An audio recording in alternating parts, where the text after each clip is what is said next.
Tätä näyttöä pystyy myöskin muokkaamaan näiden painikkeiden osalta siten, että sinne voidaan asentaa just ne painikkeet, mitä sitten siellä tarvitaan siellä kohteessa.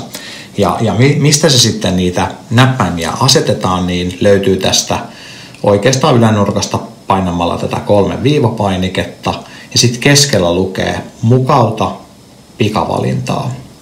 Ja kun me valitaan se siitä, niin se näyttää meille nyt ne 4 pikkuruutua siinä sen nopeusnäytön alapuolella ja valitsemalla mitä tahansa niistä, vaikka tuosta toi imupainike, niin me voidaan täältä nyt valita, mikä painike me oikeasti halutaan siihen kyseisen niin kuin, painikkeen tilalle. Ja jos nyt ajatellaan, me haluttaisiin sinne nyt laittaa tuommoinen kivilattian asetukset, hyväksytään se. Sitten tälle harjapainikkeen kohdalle me halutaan laittaa laattalattia asetukset ja näin poispäin. Ja sitten me hyväksytään se, niin nyt meidän näytössä onkin just sellaisia painikkeita, mitä sitten tässä kyseisessä kohteessa halutaan. Eli näiden painikkeiden taaksehan me pystytään sitten, niin kuin mä äsken näytin, niin säätämään niitä eri asetuksia valmiiksi, että niitä ei tarvitse lähteä joka ikistä asetusta erikseen säätämään, vaan on tämmöisiä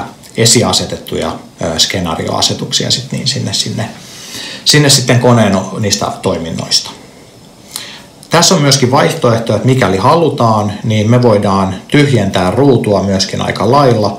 Eli on mahdollista myös tyhjentää painamalla aina tuolta roskispainiketta tuolta ylhäältä ja hyväksymällä, niin me voidaan tyhjentää se koko alavalikko siitä myöskin, jolloin työntekijälle jää ainoastaan tämä keskellä oleva play-painike. Eli hänellä on silloin yksi painike, josta hän laittaa nämä pesutoiminnot päälle, ja sitten hänellä on yksi painike, josta sitten nämä pesutoiminnot lähtee pois, eli kun siitä tulee sitten semmoinen stop-painike siinä kohtaa, kun ne pesutoiminnot on päällä.